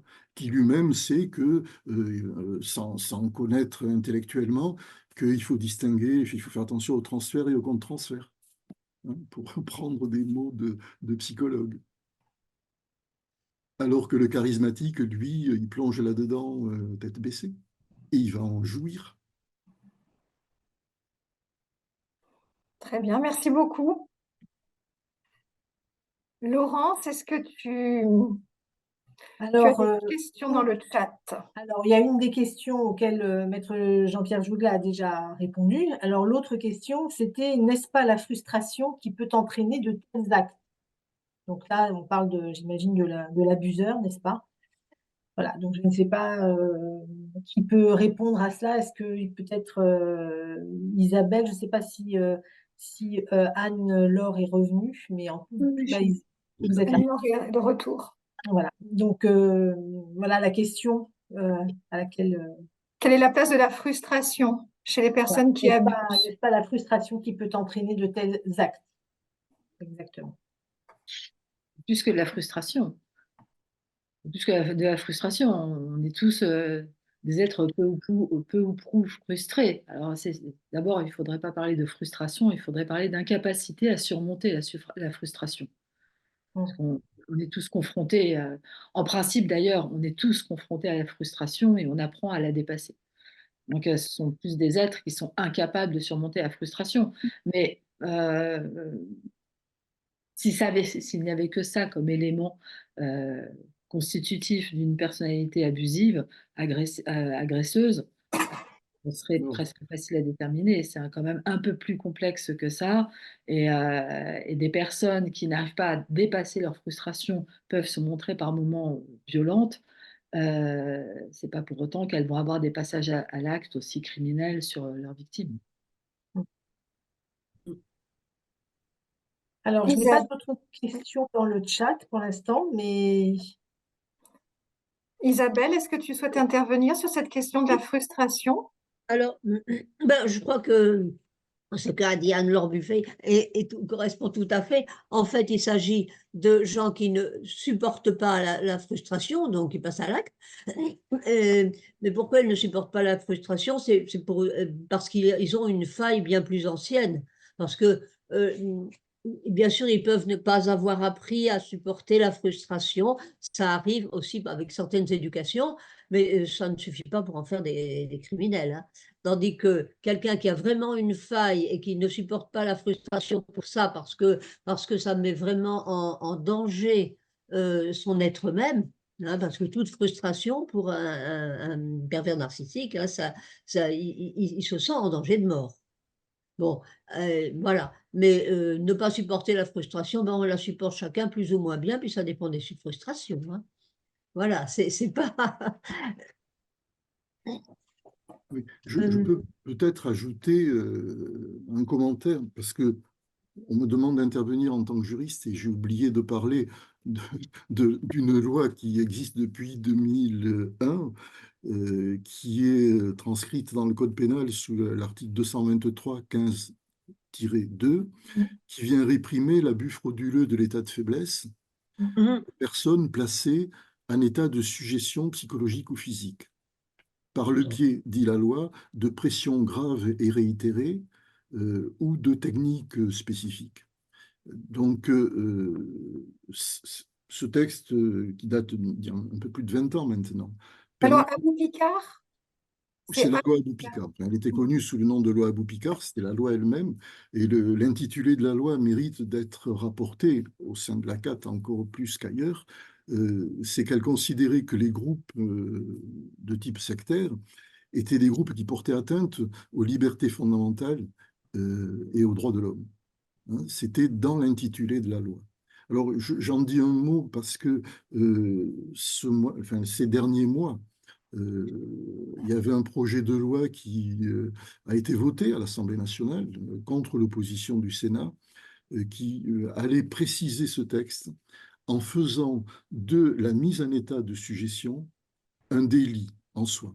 Non plus l'abus frauduleux de l'état de faiblesse qui découlait de la mise en état de sujétion, mais la mise en état de sujétion devenait un délit en soi. Et ça a été voté par l'Assemblée nationale et j'ai vu hier un groupe d'une soixantaine de sénateurs venait de saisir le Conseil constitutionnel pour essayer de faire annuler cette loi. Voilà. Mais donc l'article 223-15.2, lui, existe toujours et c'est un outil intéressant qu'on peut utiliser dans les relations d'emprise, que les victimes peuvent utiliser. Oui. Une autre question peut-être. Ah, Isabelle, tu veux peut-être intervenir? Après, j'ai d'autres interventions. Oui, c'était à propos de la soumission, volontaire ou soumission librement consentie. Il y a des expériences psychologiques qui ont été faites sur ce sujet avec des groupes qui sont soumis soit à des tests, pas des tests, non, des expériences, où les uns sont menacés ou ont alors il y a la menace, il y a la récompense, et puis il y a rien, c'est-à-dire qu'on promet quelque chose aux gens et puis après on leur demande le même effort qui est quelque chose de très ennuyeux, désagréable, comme de compter des points sur une feuille ou quelque chose de ce genre. Mais ils n'ont aucune contrainte. Mais comme ils ont dit qu'ils le feraient, eh bien, ils le font quand même. Donc, ils se soumettent à quelque chose qui les ennuie parce qu'ils s'y sont engagés eux-mêmes. Et quand la soumission n'est pas contrainte, eh bien, elle est plus grave que quand elle l'est. C'est-à-dire que ce qui veut dire que les gens qui se soumettent on a l'impression qu'ils n'ont pas suffisamment résisté, ça veut dire qu'en fait, ils ont été beaucoup plus manipulés. Ils n'ont même pas eu besoin de dire oui ou de dire oui ou de dire non. Enfin, ils se sont pas opposés parce qu'ils ont été tellement manipulés qu'ils se sont pas rendus compte de ce qui leur arrivait. Oui. C'est des expériences de Milgram sur Il y a des l'obéissance à expériences. l'autorité. Oui, alors oui, c'est pas celle-là que je pensais, c'est d'autres expériences. C'est-à-dire, Pardon? qu'est-ce que c'est? Ah, les expériences de Milgram. Eh bien, il y a une expérience où il y a un personnage qui est un personnage, alors c'est un professeur habillé en blouse blanche dans son laboratoire, et il convoque des différentes personnes à qui il propose de faire des tests d'apprentissage. Et les uns ensuite vont être répartis pour être les élèves et les autres les enseignants. Et on va leur donner des méthodes d'enseignement qui sont en fait des méthodes de torture. Donc, bien entendu, ceux qui vont être les élèves ne sont pas des vrais élèves, ce sont des compères de l'expérimentateur, hein, parce que les pauvres, bon, et les tortures ne sont pas des vraies tortures. Donc, on leur propose de faire apprendre des mots des choses complètement, tout à fait difficiles à retenir et un peu stupides. Et s'ils se trompent, on leur donne une décharge électrique, petite, plus ou moins grande, plus ou moins grande, plus ou moins grande. Bon, et la plupart des gens, non, pas la plupart, un tiers, L'objectif étant de tester leur résistance à la douleur, leur pas du capacité tout, de subversion. Non, non, non. pas du tout. C'est de résistance à la, À l'autorité. à l'autorité, voilà, de résistance à l'autorité quand l'autorité est visiblement contraire à ce que n'importe qui peut accepter de faire, puisque un tiers des sujets va jusqu'à, en le sachant, donner des chocs électriques qui peuvent être mortels. Donc, c'est vraiment une méthode de torture et on tue les gens par des chocs électriques. Bon, évidemment, c'est pas des vrais chocs et les gens ne sont pas vraiment morts, mais ce sont des acteurs qui jouent très bien, qui sont bon. Et, alors, on s'aperçoit que bon, donc énormément de gens obéissent à ça. Si le nombre de ceux qui réagissent, ça dépend de la distance à laquelle est la victime et à la distance à laquelle est l'expérimentateur. Plus ils sont près de l'expérimentateur, plus ils torturent. Plus ils sont près de la victime, moins ils torturent. Et il y a une autre chose, il y a aussi, on l'a fait avec intervention d'un public. Et alors, si le public a l'air d'approuver, eh bien, il torture davantage. S'il a moins l'air d'approuver, ou s'il n'a pas l'air, ou s'il est indifférent, il torture moins. Voilà Intéressant. les Mhm. expériences qui sont faites, hein. Les gens obéissent à l'autorité, mais il y a aussi des expériences où les gens tout simplement disent des mensonges consciemment parce que Mhm. les membres, ils ont l'exemple d'un autre membre qui est prestigieux et qui l'a fait. D'accord. Bon, Alors, Est-ce qu'il y a des questions dans le chat? alors, il y a des questions. Il y a aussi une intervention de Joël qui dit que Icomicard est un film qui montre justement ses expériences. Si on a l'occasion d'aller de le voir, c'est effectivement très, très intéressant. Une autre question, donc, que peut-on faire pour éviter ou contrer ces phénomènes d'emprise dans les communautés ou dans les groupes? Deuxième question, c'est un peu dans le... C'est la question des contre-pouvoirs qui a été abordée. Mais Alors, il y a ça, oui, où il y a aussi, c'est la question aussi Ça, les repérer. de l'entourage, hein, qui n'est pas forcément un... comment lutter contre le déni chez chacun d'entre nous? Oui, voilà, il faut lutter contre le déni, tout à fait. Bon, il faut repérer déjà il faut repérer parce que c'est quand même des choses qui sont cachées. Tout à l'heure, Jean-Pierre Jougla disait que dans les sectes, on s'occupe beaucoup à couper les victimes de leur entourage, mais dans les institutions aussi, l'abuseur, il va non pas couper, mais il va cacher, il va dire utiliser la langue de bois, bien sûr, mais aussi dire à la personne que c'est un secret, qu'elle ne doit pas le divulguer, ce serait contraire à l'humilité ou ce serait contraire à je ne sais pas quoi d'autre. C'est un secret entre eux, c'est une grâce spéciale qu'elle a. Enfin bon, tout y passe pour l'empêcher de le dire, hein, et pour cacher ce qu'il fait. Une autre Alors, question. alors Buffet, peut-être sur cette question du déni. Oui. Mais de le dire, le problème, c'est le mot déni. Donc, le déni, il a forcément une fonction protectrice pour les personnes qui sont dans le déni. Donc, sortir du déni, ça peut amener d'abord difficulté, pour rester soft dans mes propos, importante chez les personnes qui en sortent.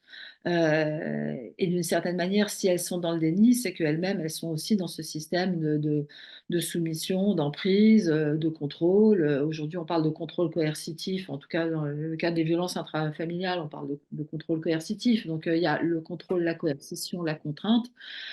Euh, et puis le dernier volet, c'est que je pense et crains en même temps que pour certaines personnes, être dans le déni ou se maintenir dans le déni leur offre un avantage ou il y a un bénéfice indirect en tout cas. Donc la question du déni, elle est très très complexe et on peut pas, je crois que c'est, enfin comme tout d'ailleurs, mais c'est pas une question à laquelle on peut répondre de manière globale et générale. À chaque fois qu'on essaye de répondre de manière globale ou générale, on oublie qu'on est en train de parler d'individus, donc que chacun est particulier. Donc oui, il y a du déni. Comment sortir du déni? Comment amener à quelqu'un à sortir du déni? C'est tout le travail que l'on va faire ensuite dans un accompagnement à la fois psy et à la fois juridique, hein, d'ailleurs, parce qu'il ne faut absolument pas minimiser le Les rôle. conséquences juridiques du déni? Non, non, le rôle, non, non, le fait que on le voit avec MeToo. Ah, il y a une espèce de déni sociétal majeur. On le voit avec la Civise, il y a eu un déni sociétal majeur autour des questions des violences faites aux femmes, des violences faites aux enfants et de l'inceste. Et le fait que la parole soit de plus en plus ouverte euh, permet qu'un certain nombre de personnes sortent du déni, mais de manière collective. Enfin, il y a des prises de conscience collectives qui se font. Et, mais ça, je crois que tant que l'accompagnement psy, l'accompagnement juridique ne sont pas sollicités réellement, ça reste quand même très difficile. Pour la question, très rapidement, la question qui était posée sur une personne qui arrive au poste de police et euh, qui n'est pas entendue, qui est renvoyée à une place qui n'est pas la sienne, qui serait celle de menteuse ou d'usurpatrice. Euh, alors, je vais juste être théorique et optimiste en même temps. Il y a quand même un certain nombre de progrès qui sont faits. Heureusement, les policiers sont de plus en plus formés, les magistrats sont de plus en plus formés. Euh, on est de plus en plus nombreux à s'acharner pour dire à une victime que si elle est mal reçue dans un commissariat, par exemple, elle peut se rendre dans un autre commissariat. On n'est pas obligé de porter plainte dans le commissariat de son domicile. On peut aller ailleurs. On peut se faire accompagner. On peut se faire soutenir. Bon, il y a quand même un certain nombre de choses qui évoluent positivement. Il y a beaucoup encore à faire, je ne minimise pas mais si on ne se dit pas qu'il y a quand même des choses positives qui commencent à se faire, qui commencent à être mises en place, je le vois entre autres à Paris dans un certain nombre de commissariats et pas que à Paris. La semaine dernière, j'étais à Thionville, donc dans l'est de la France, et où le commissariat a vraiment une écoute des victimes qui est tout à fait intéressante avec un vrai accompagnement. Si ça, on ne le dit pas, on va rester avec les pensées qui sont très récentes, hein, mais qu'on avait encore il y a 7, 8, 9 ans sur l'accueil des victimes dans les postes de police. Et ça fait taire. Ça fait taire. Et aujourd'hui, il faut aussi dire, oui, la démarche, elle est longue, elle est complexe, elle est douloureuse, mais il y a quand même une meilleure réception de la parole des victimes. Oui, avec peut-être une nuance sur les victimes d'abus classiques, hein, avec les guillemets qu'on peut y mettre, et puis les victimes d'emprise. Parce que l'emprise, c'est une notion qui est bien difficile à saisir. Alors, c'est vrai que la police a une formation. Il y a même au niveau policier sur le phénomène sectaire, le phénomène d'emprise sectaire, une structure où malheureusement ils ne sont que 7 ou 8 à travailler, qui s'appelle la KEMAD, hein, et qui est chargée de mener des enquêtes approfondies dans cette matière-là. Et il y a une véritable formation de ces gens-là. Cela, ils ne se trompent pas par rapport à l'emprise. Mais, mais, mais moi, je me rends compte quand même que même s'il y a eu des progrès, on assiste à des marches arrière périodiques au niveau de la compréhension. Et donc, c'est sans arrêt qu'il faut continuer à faire de la pédagogie, à faire de la sensibilisation. Et c'est très bien que ce soir, il y ait cette réunion, parce que en tant que non-croyant et en tant que juriste, s'il y a une chose à laquelle je crois, c'est à la vertu de la raison, et à la vertu des explications, à la vertu de l'analyse des processus. Parce que il y a un moment où même sous emprise, on finit parfois par raccrocher à une analyse qui a pu être faite. Parce que la plupart du temps, les victimes que j'ai vues sortir de l'emprise sont sorties euh, parce qu'elles ont été confrontées à un abus qu'elles toléraient en ce qui les concernait, mais qu'elles ne supportaient pas lorsqu'il était commis sur une autre personne, et en particulier sur un de leurs enfants. Donc, c'est à ce moment-là que ce qu'on a pu raconter sur l'analyse du processus peut venir s'enclencher sur une prise de conscience. Mais il n'y a pas de règle, hein, comme vous l'avez dit, Madame Buffet, c'est que des cas particuliers. Et il faut toujours, pour qu'il y ait une sortie, qu'il y ait une volonté de la part de la personne. Hein. On ne peut pas sortir une personne de force. Hein. Voilà. Et il y a des gens qui veulent les sortir de force. De temps en temps, il y a des tentatives avec des méthodes venues des États-Unis pour essayer de sortir une personne et croire qu'on va pouvoir la reconstruire. Mais sans faire débat là-dessus, parce que je ne crois pas que ce soit le sujet de ce soir, vouloir forcer quelqu'un à sortir de l'emprise en se disant, en se croyant capable de la sauver, d'une certaine manière, c'est la mettre dans une autre emprise, parce que c'est ce que je disais tout à l'heure, c'est une personne qui est infantilisée, donc elle va croire la parole qui semble la plus forte, qui n'est pas la plus protectrice, mais qui semble la plus forte. Si l'élan vital de la personne n'est pas réveillé, on ne doit pas les arracher à un système. Tout à fait. D'accord. Ouais. Laurence? Oui, encore une intervention, une question. Comment faire comprendre qu'il est dangereux de mettre quelqu'un sur un piédestal et d'encourager de ce fait une emprise plus grande? Je vais répondre très rapidement, comme ça les deux autres intervenants pourront le faire aussi. Alors, c'est pour moi, si on met quelqu'un sur un piédestal, déjà, c'est peut-être que la personne fait en sorte d'être mise sur un piédestal, mais c'est aussi que l'on a besoin de mettre quelqu'un sur un piédestal. Donc, c'est on se met déjà inconsciemment en position d'infériorité. Donc, déjà, à ce moment-là, on donne à l'autre un pouvoir, qu'il l'utilisera ou pas. Mais on donne déjà à l'autre un pouvoir. Je vais faire un néologisme, mais piédestaliser quelqu'un, c'est dangereux. Une intervention aussi de Véronique Garnier qui nous dit: la prise de conscience des agressions sexuelles dans l'Église se heurte à la question du pouvoir, le pouvoir sacré des prêtres. On voit bien qu'il n'est pas question aujourd'hui que le pouvoir soit partagé dans l'Église. Le pouvoir est aux prêtres, évêques, papes, mais ne sera pas partagé en particulier avec des femmes et des laïcs. Le cléricalisme et le corporatisme des clercs. Alors, il y a une troisième vision dans un mois qui sera consacrée à ces questions théologiques et au cléricalisme aussi, j'imagine. Oui.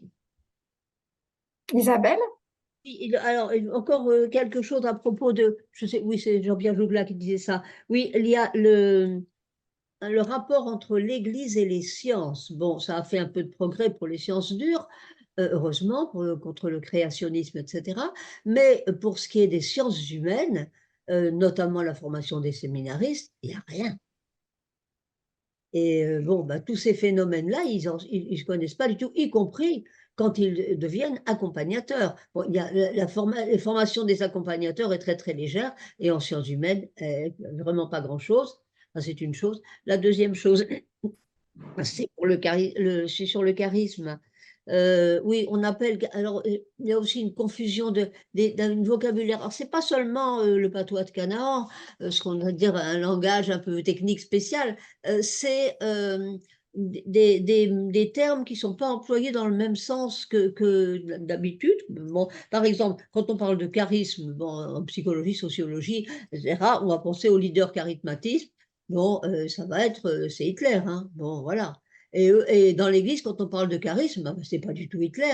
Mais bon, je trouve que cette collusion est un peu dangereuse. On parle de grâce, et puis dans l'autre sens, on parle voilà, des dictateurs, des tyrans, etc. Bon, je crois que le vocabulaire de l'Église mériterait d'être un petit peu nettoyé. Moi, je voulais juste enfin, inviter à une lecture, si vous voulez, par rapport à un message que j'ai vu passer, quelqu'un qui a dit que la description du pervers narcissique faisait penser à Trump et Poutine.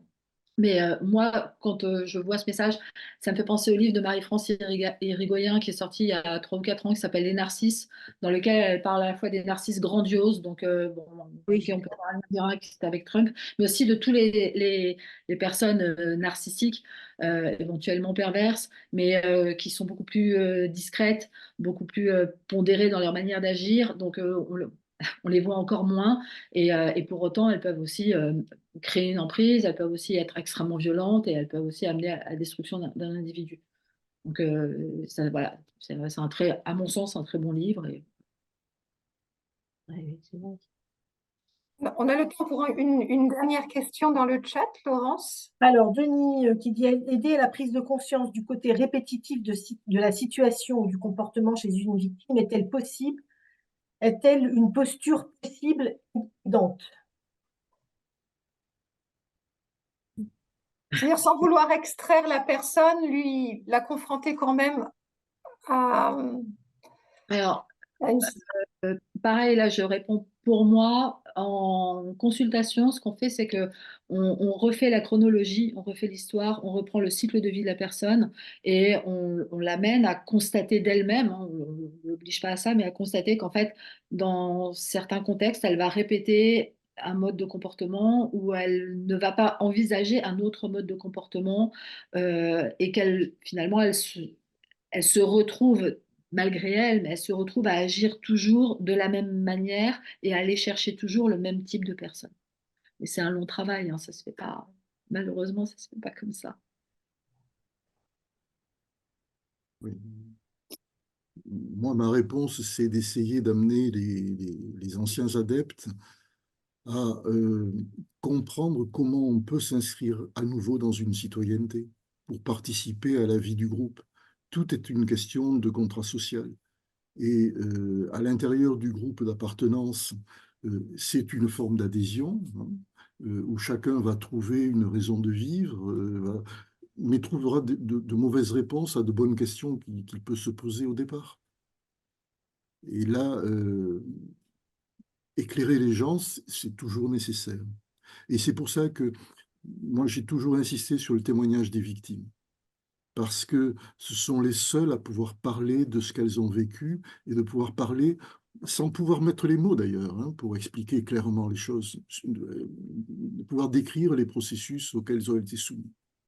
Et on est là en tant que professionnel pour apporter un éclairage et donner des mots sur des scènes vécues par les victimes. Et d'ailleurs, les groupes sectaires s'en rendent compte, puisque la première chose, c'est de réduire la parole des victimes à néant en les traitant d'apostats, c'est-à-dire de les renvoyer à une culpabilité qui va les néantiser. Et dans l'Église, c'est le terme de Judas, hein, qui vient remplacer la théorie de l'apostat. Mais pour l'ancien adepte, c'est terrible, parce que ça remet en route tout un processus de culpabilisation qui est sans fin. Et pour compléter aussi ce que disait Anne-Laure Buffet, moi je le vois tout le temps avec les anciens adeptes, il y a un moment où ils me demandent de prendre la position du gourou, hein, ce qui renvoie C'est-à-dire, à la notion de transfert et de contre-transfert. Et donc, à ce moment-là, il faut les renvoyer à leur propre autonomie et leur dire non, mais vous êtes libre. Et qu'est-ce que c'est que la liberté? C'est à eux de l'expérimenter. Et pas, nous, on ne peut pas le faire à leur place. Mais c'est un long travail, vraiment. Et puis en plus, ça aussi, je ne peux pas rentrer dans le détail, mais chaque fois, moi, je suis confronté à tout un tas de sectes venant de divers horizons. Il y a une obligation de connaître le contenu de la doctrine. Parce que le traumatisme, le dommage subi par la personne va varier en fonction du groupe d'appartenance et de la doctrine qui a été imposée. Je prends des groupes sectaires où, par exemple, la sexualité est totalement interdite, et d'autres groupes où, au contraire, il faut pratiquer la sexualité pour développer le cerveau, accéder à des dimensions suprahumaines, et ainsi de suite. Ça entraînera des conséquences différentes. Et lorsque l'adepte est sorti, il n'aura pas les mêmes traumas. Et connaître le contenu de la doctrine, c'est très, très, très, très chronophage. Il faut passer parfois des centaines d'heures pour comprendre. Merci beaucoup à tous les trois. Merci à vous. Avec plaisir. Est-ce qu'on prend une dernière question, Laurence, ou Non, on là, vous donne rendez-vous dans un mois voilà. à la prochaine visio. Merci beaucoup à tous les trois pour votre disponibilité. Avec plaisir. Et je vous invite à un temps de silence et de méditation.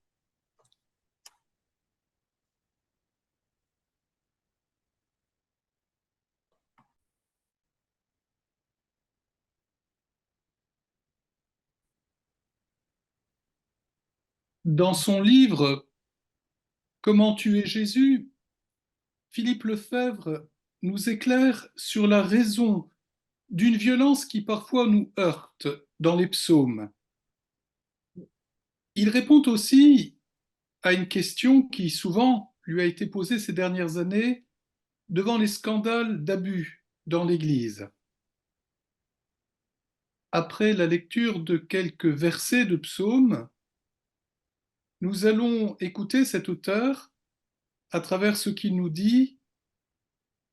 Nous pourrons nous ouvrir aux appels, à l'espérance aussi, déposée dans les Écritures saintes. Pourquoi, Seigneur, es-tu si loin? Pourquoi te cacher au jour d'angoisse? L'impie dans son orgueil poursuit les malheureux. Ils se font prendre aux ruses qu'il invente. Sa bouche qui maudit n'est que fraude et violence, sa langue mensonge et blessure. Il se tient à l'affût près des villages, il se cache pour tuer l'innocent.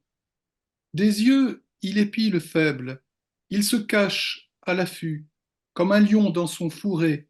Il se tient à l'affût pour surprendre le pauvre, il attire le pauvre, il le prend dans son filet. Seigneur, brise le bras de l'impie, du méchant. Alors, tu chercheras son impiété sans la trouver. Tu entends, Seigneur, le désir des pauvres, tu rassures leur cœur, tu les écoutes. Que justice soit rendue à l'orphelin, qu'il n'y ait plus d'opprimé, et que tremble le mortel né de la terre.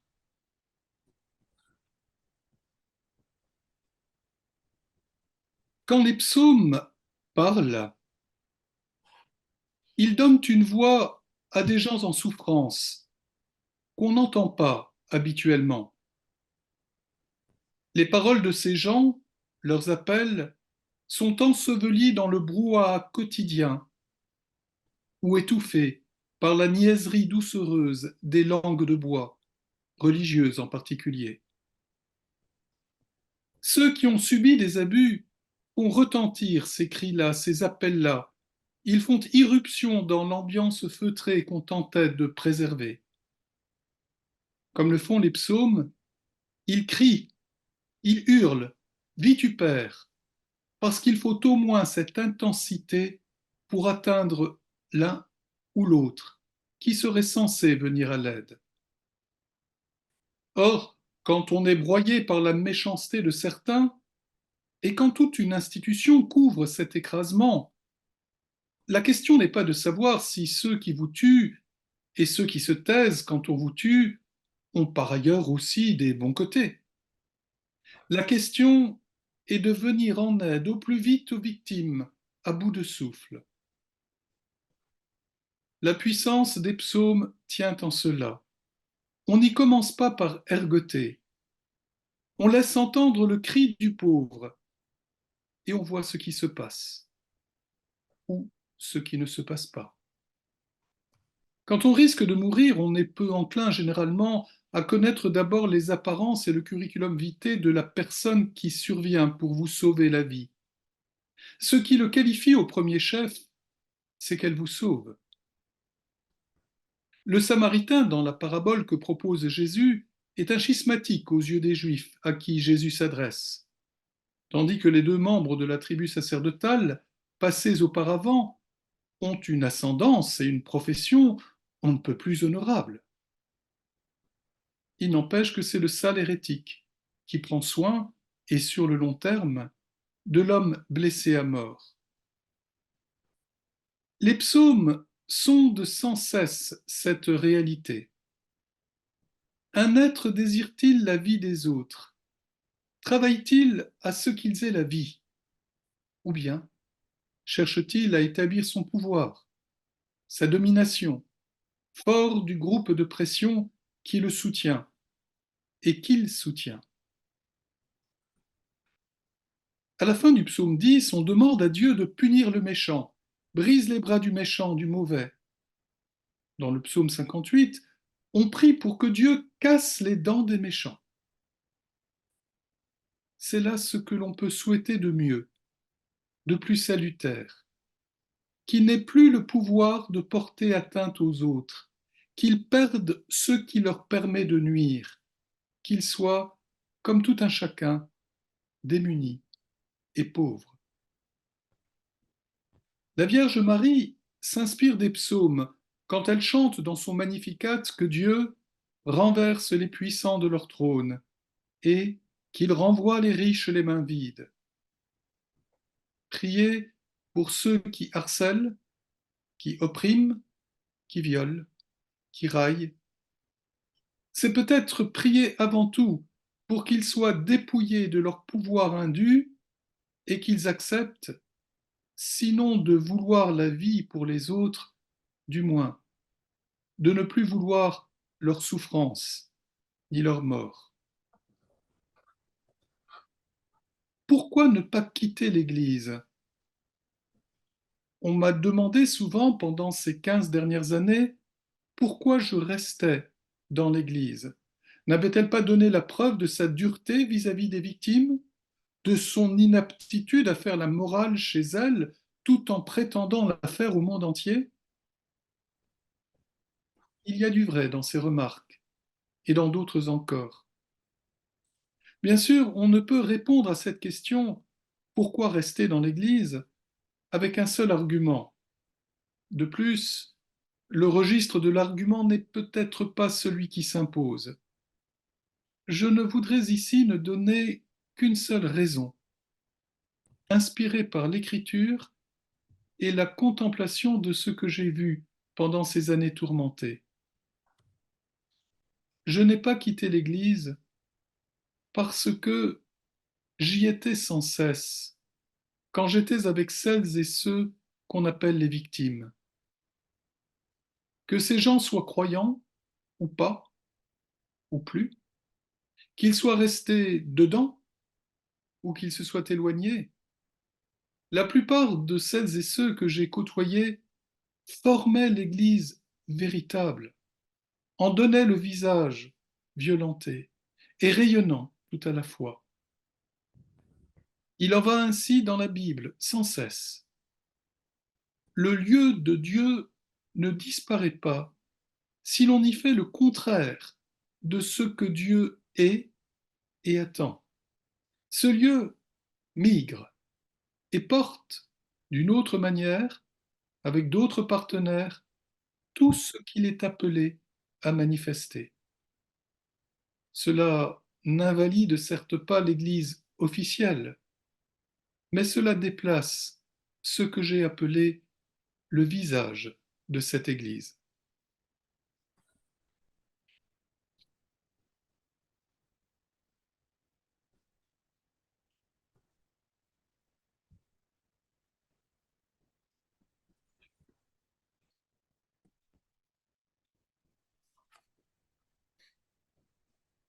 C'était un passage du livre du frère Philippe Lefebvre, Comment tuer Jésus, qui est sorti en 2021 aux éditions du Cerf.